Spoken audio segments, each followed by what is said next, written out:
Do you get from your performance last week going into this week in Vancouver?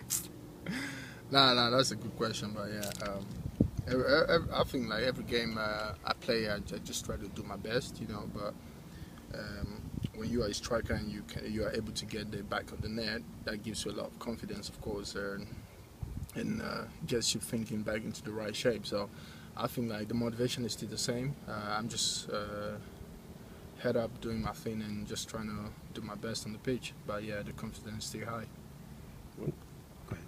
When you go through a dry spell like that, of not scoring goals, is that tough for you, or I mean, is it just something that happens? No, as a striker, you always want to go into the game believing that you can get goals, but you don't. I don't have to basically think about just scoring goals, but I have to think about the team and helping the team, which should be the first priority. But of course, my job on the pitch is to try to get the goals. So, of course, when I don't get goals, sometimes I start thinking about what is going wrong or something wrong. But you know, I just have to stay motivated and just doing the same thing in training and working hard in training. So it definitely counts again. You guys have a kind of tough stretch of games, important stretch of games coming up. We play Vancouver twice in the next month, Colorado, teams right around you. How important is it that having these games against teams that are right near you in the standings?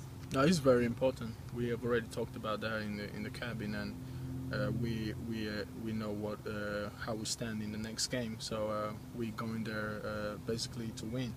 You know, we have nothing else than to win out there in Vancouver. We know how tough it's going to be, but we are focused on winning the next game, and we know the teams are all around. Everyone needs to win to make the playoffs. So I think among the three, we stand a better chance if we really put ourselves together and concentrate on the games.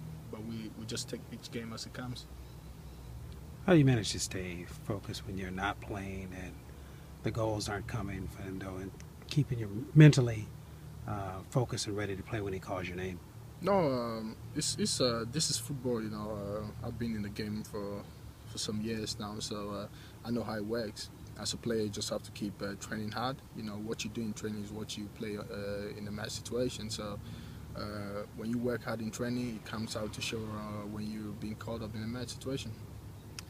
Caleb yesterday said that it was kind of a tough loss for you guys. I mean, but he wanted you to move on. What's the mood like with the team? Have you guys moved on from that? Yeah, we had a chat about that already. Everybody's moved on. Everybody's thinking about the next game, and I think everybody's very motivated going into the next game. After the game, Coach had said that he was going to have to go back to the video to kind of see what went wrong. What are the things he came up with? No, generally, when you talk about a team, I think you have to talk about the whole team. It doesn't matter what the defense did. There's some mistakes, but of course, the mistakes start from the front to the back. So I mean, like everyone has a contribution in the mistake of a goal. So I mean, like the whole team, we talked about it, and the whole team we were down and we didn't attack or we didn't defend at the right position at the right time. So that's what we got some really silly goals on counter attacks, and that's what happened in the game when you were not very concentrating. Thanks. Thank you. Thanks.